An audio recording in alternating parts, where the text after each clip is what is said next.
Lokasi penangkapan 5 warga negara Tiongkok di Halim kini dipasangi garis polisi. Di lokasi tersebut masih ada barang bukti berupa sisa-sisa alat penggalian dan pipa paralon. Dan berikut laporan reporter TV One Ramon Adrian dan juru kamera Boy Iman di lokasi penangkapan 5 warga negara Tiongkok. Saat ini kami berada di TKP tempat penangkapan 5 warga negara asing asal Tiongkok yang diduga melakukan penerobosan dan juga pengeboran di wilayah milik TNI Angkatan Udara di Halim, Jakarta Timur.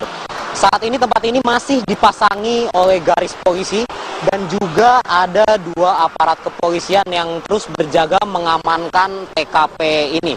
Sehingga awak media tidak diperkenankan untuk masuk ke dalam TKP.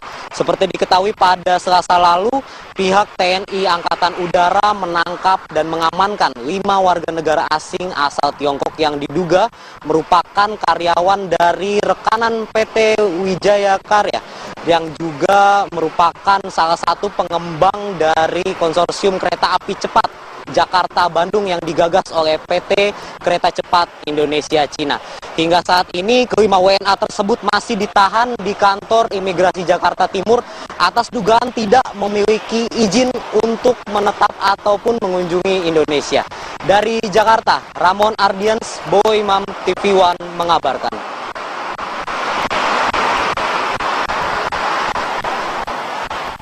Untuk lebih jelas mengetahui bagaimana pentingnya instalasi militer Halim Perdana Kusuma, rekan saya Bayu Andrianto telah bersama Kepala Dinas Penerangan TNI Angkatan Udara Marsikal Pertama Wiko Sofyan. Bayu, silakan.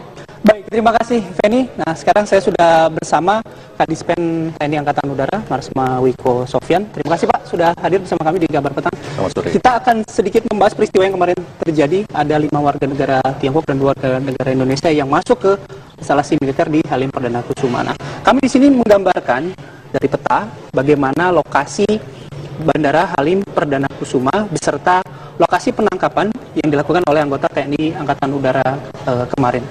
Nah, sebelum kita membahas mengenai bagaimana pentingnya instalasi militer di Halim Perdana Kusuma ini, saya sedikit ke Pak Wiko. Pak Wiko, kalau dari gambaran ini, mungkin juga Anda bisa menjelaskan sebenarnya kronologi ketika ditangkapnya 5 WNI Tiongkok dan 2 WNI itu seperti apa, Pak? Ya, mungkin pemberitaan juga sudah diketahui oleh semua kalayak di Indonesia bahwa kemarin tepatnya hari di tanggal 23 ya, itu patroli dari Lanut Halim menemukan adanya pekerjaan yang selama ini belum memberikan permohonan ke Lanut Halim, yaitu di salah satu wilayah Lanut Halim. Nah, sudah tentu karena kegiatan tersebut belum ada informasinya, kebijakan itu harus di stop dan dimintai keterangan. Dari keterangan yang kita dapat dari 7 pekerja tersebut, 5 diantaranya memang kita tidak bisa mendapatkan identitas diri mereka.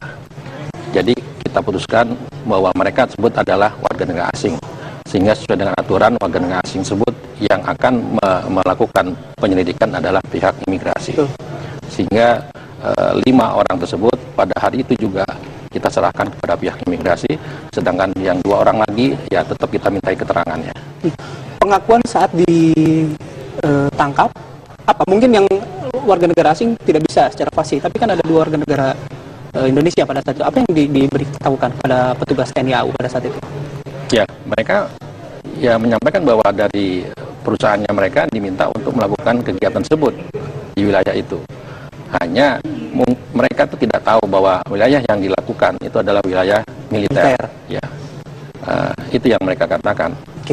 Nah, tadi mengenai wilayah militer kami sudah mencoba menggambarkan ini adalah lokasi Bandara Halim Perdana Kusuma dan rupanya lokasi penangkapan tersebut juga sebenarnya tidak terlalu jauh dari kalau saya sebut ini besok, betul ya Pak ya? Besok ya. TNI Angkatan Udara, kemudian di sini ada terminal komersil dari Bandara Halim Perdana Kusuma. Nah, ini kan lokasinya sebenarnya jauh tidak Pak dari pusat instalasi militer Halim Perdana Kusuma? Ya, ini sebenarnya wilayah Lanut ini cukup besar di sini.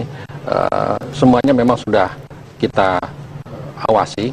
Namun kalau kita bisa perhatikan, wilayah ini merupakan bisa dikatakan paru-paru ibu kota. Di sini masih ada sawah, masih ada seperti hutan dan itu tidak mudah untuk diawasi. Sedangkan kejadiannya itu memang sebenarnya di wilayah perbatasan antara jalan tol dengan tanahnya Lanut. Artinya mereka yang menerobos masuk ke dalam wilayah militer ini? Iya, di situ sebenarnya sudah ada pagar dan mungkin sudah tersebar ya gambarnya bahwa ada pagar dan mereka masuk menerobos dari pagar tersebut. Meskipun memang pagarnya ada pagar yang dari batu atau bata, namun ada juga yang menggunakan kawat. Nah, mereka masukin dari pagar kawat tersebut. Nah, ini juga menjadi perhatian Pak tentunya ketika ada warga sipil, terus ada warga negara asing yang masuk ke dalam instalasi militer di Bandara Halim Perdana Kusuma. Untuk menggambarkan sebenarnya seberapa penting atau seberapa besar sih Pak kekuatan militer kita di Bandara Halim Perdana Kusuma, Pak? Ya, oke. Ini sudah sejak zamannya Bung Karno bahwa Lanut ini ada. Dan sekarang kita bisa lihat bagaimana ini pembangunan di sekitar lokasi Lanut Halim. Dan di sini merupakan bisa dikatakan objek vital Jakarta. Di sinilah diadakan. Objek vital betul ya? Betul, karena di sini kegiatan VIP, penerbangan presiden maupun kedatangan tamu-tamu negara, semuanya turun di sini. Belum lagi di sini kita mempunyai beberapa skadron, baik itu skadron udara, skadron teknik maupun ada satuan komando Paskas di sini. Oke, nah untuk tadi Pak Wiko sudah menjelaskan di sini juga ada kegiatan VVIP. Kalau bisa dijelaskan mungkin di bagian mana Pak biasanya VVIP, mungkin presiden, wakil presiden, pejabat-pejabat penting ini untuk take off maupun landing di bagian di Halim Perdana Kusuma. Ya, di Lanut ini sebenarnya kita mengenal adanya ring 1, ring 2. Ya, di sekitar Lanut Halim ini kita pasang pagar, mana yang namanya pagar ring 1, ring 2, itu sudah ada. Jadi dia hanya satu Bagian saja. Pagar. Jadi ada 2 pagar. Ring 1 itu sudah masuk ke dalam wilayah yang memang vital. Ini Pak? Ya, salah satunya adalah tempat pemberangkatan VIP. Kalau memang itu pemberangkatan pelaksanaannya dari dalam negeri, kita adakan pemberangkatan di besok. VIP itu artinya presiden, wakil presiden itu Pak? Ya, VIP maupun VIP. Oke. Nah, ini yang biasa disebut besok itu Pak? Ya, betul. Kita tahu berarti ini kan masuk ring 1, penjagaannya begitu ketat. Lalu bagaimana dengan alutsista kita yang ada di sini? Atau skuadron kita yang ada di sini? Ya, itu masuk di dalam ring 1. Khususnya di wilayah besok ini. Oke. Di situ pun di skadron itu pun juga sudah ada pengamanannya, pagar maupun penjagaan tower-tower untuk untuk mengawasi. Bagaimana dengan bandara komersialnya Pak? Kita lihat di sebelah sini. Yang saat ini kita gunakan sebagai bandara untuk penerbangan sipil ya. Di sini memang juga termasuk wilayah Lanut Halim dan pengawasan dari Lanut Halim. Meskipun dalam pelaksanaannya itu dipercayakan kepada pihak Kementerian Perhubungan. Oke, baik. Nah, itu tadi kita sudah melihat bagaimana objek vital atau yang ada di instalasi militer Halim Perdana Kusuma. Nah, kita balik lagi ke topik awal, Pak. Ketika ada warga negara asing yang masuk ke wilayah militer. Ini kan berkaitan dengan pembuatan kereta cepat. Ya. Nah, sebenarnya koordinasi dari TNI AU dengan pihak-pihak terkait untuk pembangunan kereta cepat yang melintasi wilayah Halim ini seperti apa, Pak? Ya, kita sebenarnya sudah disurati memang. Kita sudah menerima surat permohonan untuk pelaksanaan pembangunan kereta api cepat. Namun kita pun juga sudah merespon dalam hal ini TNI AU dengan Mabes TNI dan Kementerian Pertahanan bahwa permohonan tersebut kita sudah diskusikan kepada pelaksananya, yaitu dalam hal ini adalah PT Wijaya Karya. Kita pun sudah bicara. Dan pada waktu itu kita sudah mengatakan bahwa wilayah yang direncanakan itu kita keberatan untuk dilaksanakan di lokasi tersebut. Itu memang sudah diajukan pada saat itu ke WITA ya? Sudah. Bulan apa, Pak?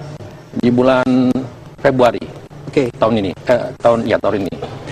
Dan namun kita bukan hanya mengatakan tidak, kita tetap memberikan solusi, saran, lokasi mana yang memang lebih baik untuk dibangun terminal tersebut.